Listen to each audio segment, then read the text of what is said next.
Hello, everyone. My name is Lauren, and I'm 33 years old. I am a housewife, and as I stand here today, I can't help but think about my life. It's like a web, made up of different threads of duty, expectations, and the quiet sacrifices made by the people we love. My story isn't just about me. It's also about my father. He was a kind and gentle man who got pulled into the demands of my married life without really realizing it. 6 years ago, life seemed simpler. I lived in a small, cozy house on the edge of the city with my husband, Jack, and his mother, Cheryl. You might think this sounds like a happy family setup, but there was a problem. My place in that house came with an unspoken rule. My father had to pay for everything. Every month, he quietly took care of all our bills. He never complained or showed any discomfort, but I could see how hard it was for him. Living with Jack and Cheryl wasn't easy. It was like walking on a tightrope. Cheryl, with her strong personality and sharp words, never hid what she expected. She would often say, "It's better this way, Lauren. Your father can afford it, and it keeps the family comfortable." Her tone always made it clear that this wasn't really a request, but more like an order. As for Jack, he didn't say much. He just stood by, letting things happen. His silence was loud, almost as if he agreed with everything that was going on without needing to say it. Even though it was tough, I loved Jack and believed in the commitments I made when we got married. That's what kept me there, in that house, hoping things would somehow get better. Every day, I wished for a change. I wanted a sign that things could be different, that we could be a real family, one bound by love, not money. But deep down, I knew that I was holding on to a dream that wasn't real. It was a fantasy, and it was slowly being crushed by the weight of unspoken rules and fake smiles. Now, as I sit here thinking about those years, I realize how much they shaped me. They taught me about being strong, about the bittersweet truths of love and family. But the hardest part of my life was still ahead of me. It all began with a phone call that changed everything. The day my father died was the day my world fell apart. I remember every detail like it happened yesterday. The phone call was urgent, and I rushed to the hospital. The halls there were cold and empty, as if they were grieving with me. My father had suffered a sudden heart attack, and even though the doctors tried, he was gone before I had the chance to say goodbye. In the days after his death, I was surrounded by deep grief. I didn't just lose my father. I lost the very foundation of my life. He had been my rock, the quiet strength that helped me through every hard moment. Without him, I felt lost. Everything changed after that. My father had always been there for me, and now he was gone. I wasn't just mourning him, but also the safety and stability he had provided. It was like my entire world had shifted, and I wasn't sure how to go on without him. I felt lost, like I was drifting through a sea of emotions that I couldn't control. During this difficult time, I received a call from my father's lawyer. He asked me to come to his office to talk about my father's will. It felt strange to think about something like a will when I was still grieving. When I arrived at the lawyer's office, everything seemed cold and organized, the complete opposite of how I felt. I sat there in silence as the lawyer explained what my father had left for me, his only child. He told me that my father had left me $80 million and a beautiful house in one of the best neighborhoods in the city. The amount of money was so large that it didn't seem real. I could hardly believe it. A part of me even wished there had been some kind of mistake. I went home feeling the heavy weight of this inheritance on my shoulders. As soon as I stepped through the door, I noticed that something had changed. Cheryl, my mother-in-law, who usually looked at me with cold, calculating eyes, now had a different look, one of greed. She cornered me in the living room, her voice dripping with fake sympathy. "Lauren," she started, but soon her tone changed, becoming firm and demanding. "You need to transfer the $80 million to my account and give the house to Jack. It's what's best for the family." Her demand hung in the air like a dark cloud. I was still struggling with the pain of losing my father, and now my mother-in-law wasn't offering me any comfort or support. Instead, she saw this moment as a chance to take something for herself and her son. I couldn't believe the nerve she had to ask me to give away everything my father had left me. In that moment, I realized that their kindness had never been real. It had only lasted as long as my father could provide for us. "I can't do that, Cheryl," I said, my voice sounding stronger than I felt inside. "That money and the house were my father's final gift to me. I won't let anyone take that from me." Cheryl's face twisted in shock, and then her expression turned to rage. She stepped closer to me, her voice now a threatening whisper. "You will regret this decision, Lauren. I promise you that." As I stood there, refusing to give in to her, the house suddenly felt smaller. The walls seemed to close in on me, and I could feel that a storm was coming. I had stood up to Cheryl for the first time, but I didn't know what the cost would be. I knew that my life was about to be turned upside down, and I braced myself for whatever would come next. The fallout from my decision was quick and harsh.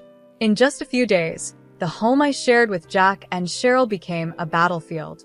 The air was thick with hostility, and the silence between us was full of accusations. Jack, the man I had once loved and trusted, now looked at me with confusion and resentment. He seemed torn between his mother's manipulations and the life we had built together. Things reached their breaking point one cold morning when Jack handed me divorce papers. His hands were steady, but he couldn't meet my eyes. "Lauren, this is how it has to be," he mumbled, almost like he was talking to himself. His words felt like a dagger to my heart, already bruised from everything I had been through. I couldn't believe it had come to this, but deep down, I knew that this was the price I had to pay for standing up for myself. I realized in that moment that I wasn't just losing a husband. I was being thrown away because I no longer fit into the life they had planned for me. With a trembling hand, I signed the divorce papers. My signature was more than just ink on paper.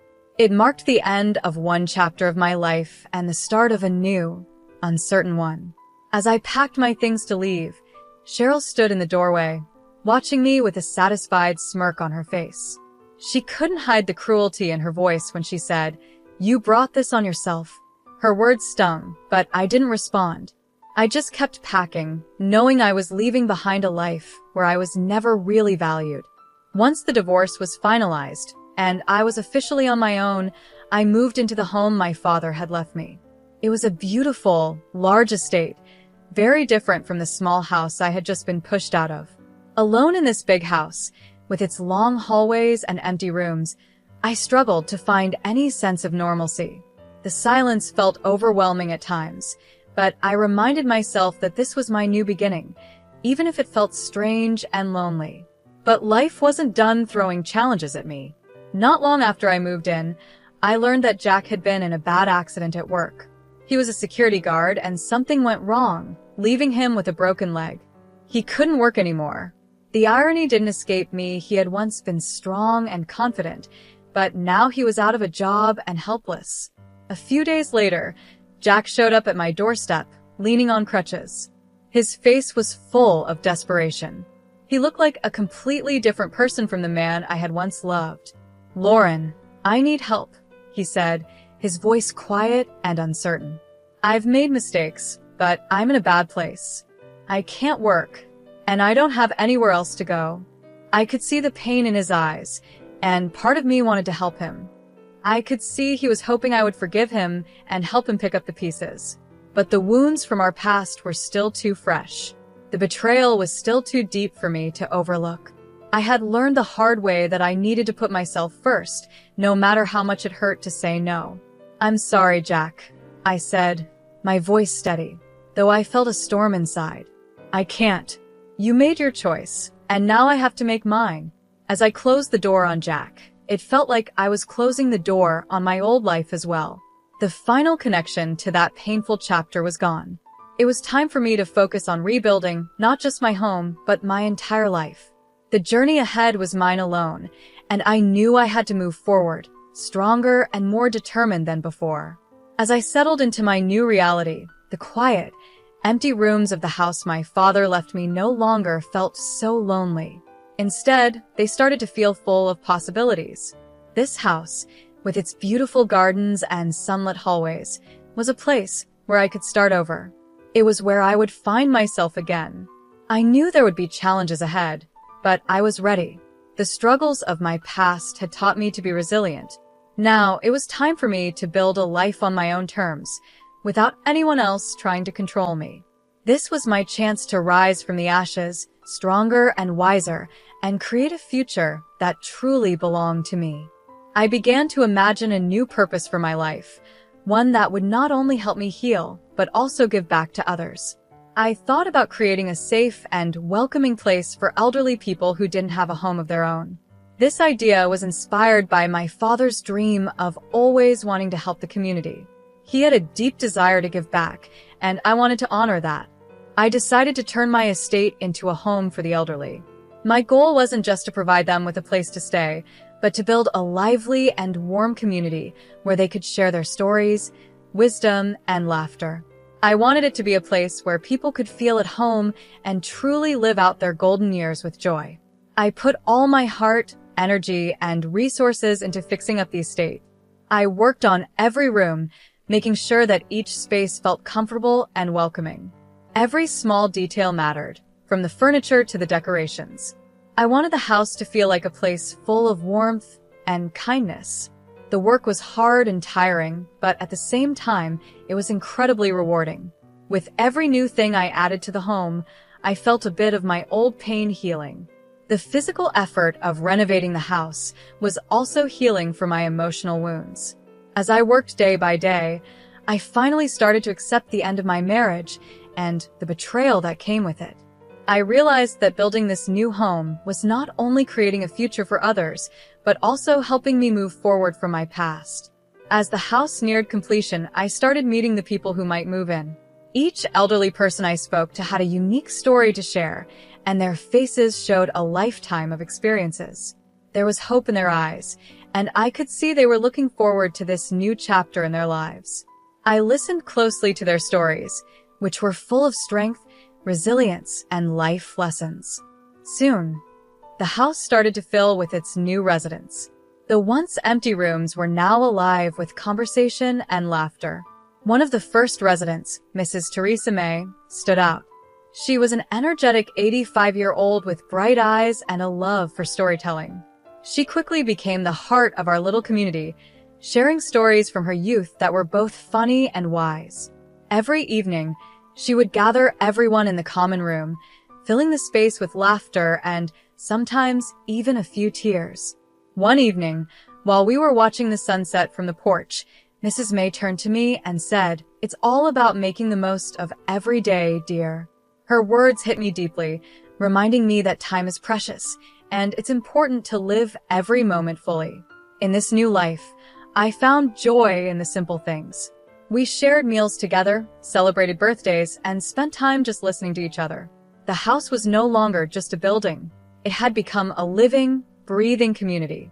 The people who lived there had created a home filled with love and connection, woven together by the shared experiences of their lives. In this vibrant community, I rediscovered myself. I was no longer tied down by the pain of my past, but instead, I embraced the future with hope. I was ready for whatever came next. My father's dream had come true, not just in the home itself, but in the community it had nurtured. By fulfilling this dream, I found healing, happiness, and a renewed sense of purpose in life. I had found a new purpose in life, and with it came a deep sense of peace. The simple act of helping others had given me a fresh start, and for the first time in years, I felt truly at home. As the seasons changed, so did my heart. The home for the elderly blossomed under my care, and with each passing day, I felt more joy and love surrounding me. My heart grew fuller with every laugh, every smile, and every story shared by the people who now lived there. One day, while doing something as routine as visiting the local bank to manage the finances for the home, fate had a surprise in store for me. As I stepped up to the bank manager's desk, I froze for a moment, recognizing a familiar face.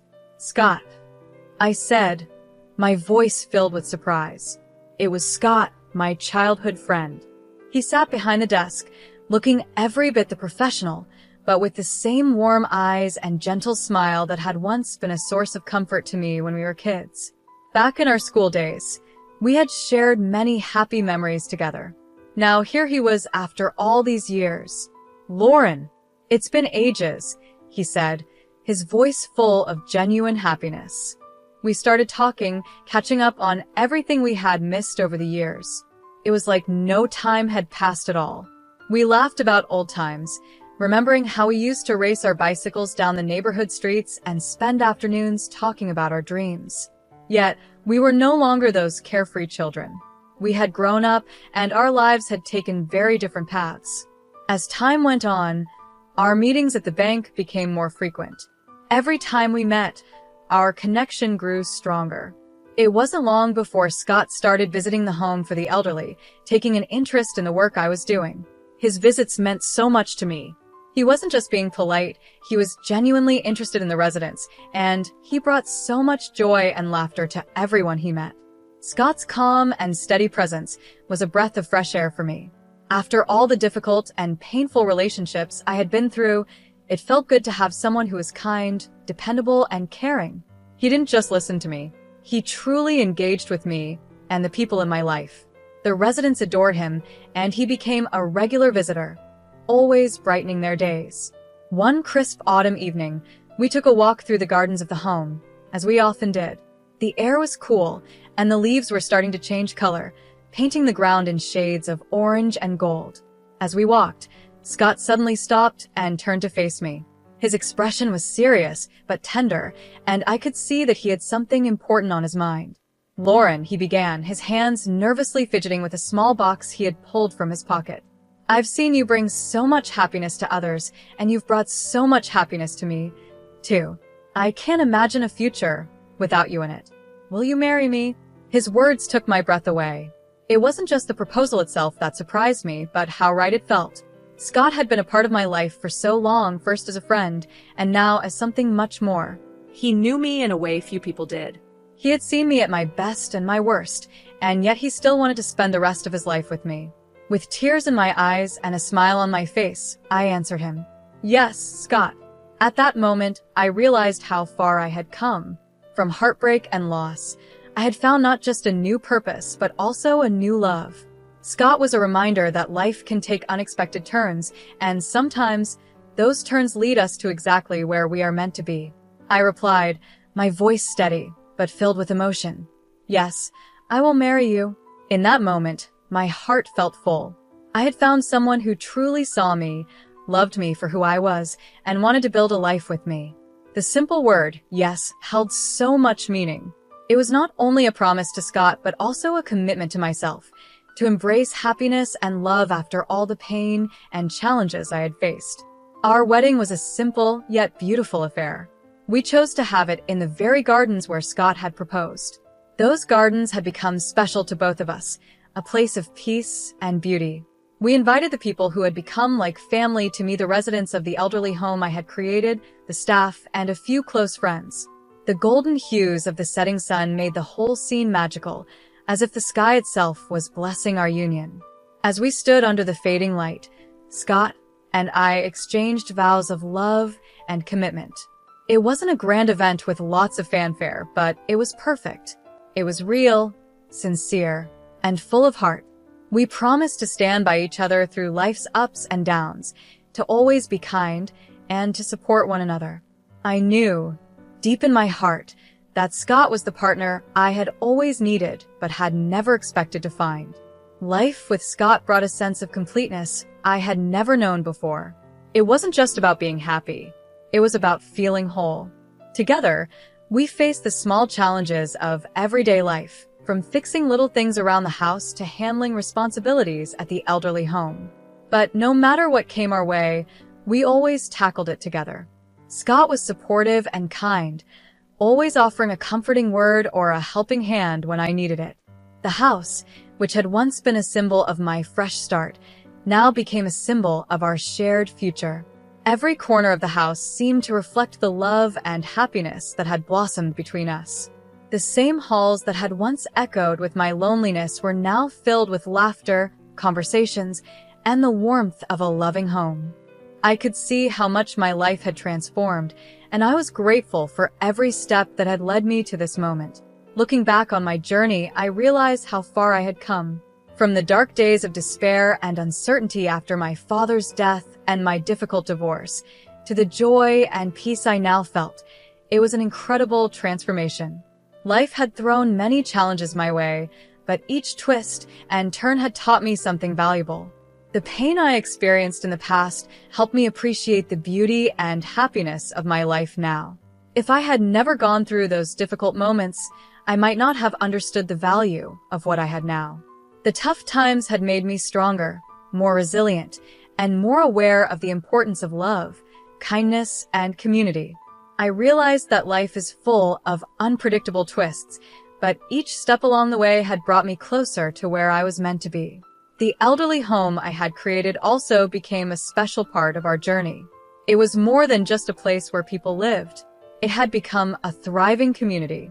The residents were like family to me, and they had welcomed Scott into their hearts just as they had me. Our home was filled with laughter, stories, and love, not just from us, but from everyone who lived there. The sense of belonging and connection made every day meaningful. I often found myself reflecting on the power of new beginnings. With every sunrise, I was reminded that life is full of endless possibilities. No matter what challenges or hardships come our way, there is always room for hope and growth. Change is not something to fear, but something to embrace with an open heart. I had learned that lesson the hard way, but I was grateful for it. Scott and I began to plan for our future together, always looking ahead with excitement. We dreamed of expanding the home for the elderly, making it even more of a sanctuary for those who needed it. We wanted to continue helping others, just as my father had always wanted. In a way, by living out this dream, I felt like I was keeping a part of my father's legacy alive. I knew he would have been proud of the life I had built and the choices I had made. Together, Scott and I shared a deep sense of purpose. It wasn't just about our love for each other, but also about the love we shared with the community around us. We had found a way to blend our personal happiness with a mission that gave our lives deeper meaning. Each day felt like a gift, filled with moments of joy and connection. As I think about the days ahead, I feel a sense of peace. I know that life will continue to bring challenges, but I also know that I have the strength to face them. With Scott by my side and a community that thrives on love and respect, I look forward to whatever the future holds. I am no longer afraid of what's to come because I have learned to embrace the changes and the opportunities that come with them. In the end, I am profoundly grateful for everything the good and the bad that brought me to this moment. Without the pain, I wouldn't have appreciated the beauty of my life now. With each new day, I am reminded of how far I have come, and I know that the journey ahead will be filled with love, laughter, and endless possibilities. Life is full of surprises, and I am ready for whatever comes next.